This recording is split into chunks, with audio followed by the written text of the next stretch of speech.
Viewers, நாம் இன்னைக்கு 6ஆம் வகுப்பில் இயல் 2ல் விரிவானம் என்ற பகுதியில் இருக்கக்கூடிய கிழவனும் கடலும் என்ற பகுதியை பற்றி பார்ப்போம். இந்த இதில் நமக்கு என்ன கொடுத்துருக்காங்கன்னா, மனிதன் இயற்கையோடு போராடி கொண்டே தான் இருக்கான். சில நேரத்தில் போராடி வெற்றியும் அடைகிறான், தோல்வியும் அடைகிறான். இப்படி தொடர்ந்து மனிதனுக்கும் இயற்கைக்கும் போராட்டம் நடந்து கொண்டே இருக்கின்றது.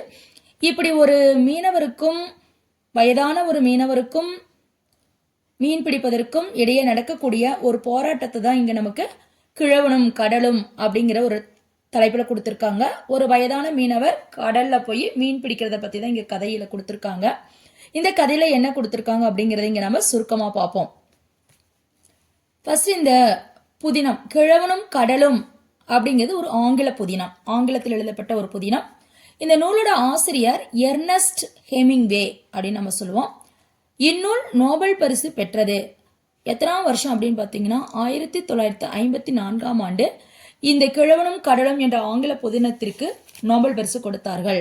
இந்த கதையினுடைய கதாநாயகன் யாருன்னு பார்த்தீங்கன்னா சாண்டியாகோ அப்படிங்கிற ஒரு வயதான மீனவர் தான். இந்த மீனவர் எப்பவுமே கடலுக்கு போய் மீன் பிடிச்சிட்டு வருவாரு. எப்பவுமே மீன் பிடிக்க போகும்போது தினமும் மீன் பிடிக்காம வரமாட்டாரு. அப்படி வந்துட்டு இருக்கும்போது அவரு வயதாகனால இப்ப மீனே அவருக்கு கிடைக்கவே மாட்டேங்குது. எத்தனை நாளா கிடைக்கல அப்படின்னு பார்த்தீங்கன்னா 84 நாட்களா மீன் கிடைக்கிறது இல்ல. 85ஆம் நாள் தான் போராடி ஒரு மீனை பிடிக்கிறாரு. இயற்கைக்கும் மனிதனுக்கும் இடையே நடக்கும் போராட்டமே இந்த கதை. இப்புதினம் உணர்த்துவது விடாமுயற்சியை தான் நமக்கு சொல்லுது. முன்பெல்லாம் கடலுக்கு சென்றால் மீன் இல்லாமல் திரும்ப மாட்டார் இந்த வயதான மனிதர். ஆனா இந்த தடவை என்ன பண்ணியிருக்காரு அப்படின்னா 84 நாட்கள் அவருக்கு மீனே கிடைக்கல. கடந்த 84 நாட்களாக மீன் கிடைக்கவில்லை. இவர் கூட ஒரு சிறுவன் போறான். எத்தனை நாட்கள் போறான்னு பார்த்தீங்கன்னா முதல் 40 நாட்கள் மீன் பிடிக்க சென்ற சிறுவன், அவனுடைய பெயர் பார்த்தீங்கன்னா மனோலின்.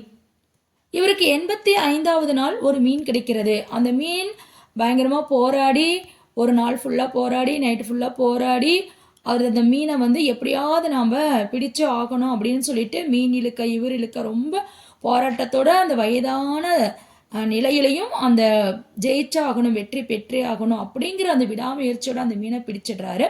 பிடிச்சதுக்கு அப்புறம் மறுபடியும் அந்த மனோலின் அப்படிங்கிற சிறுவன் வரான். இனிமேல் தாத்தா உங்க கூடயே நான் மீன் பிடிக்க வரேன்.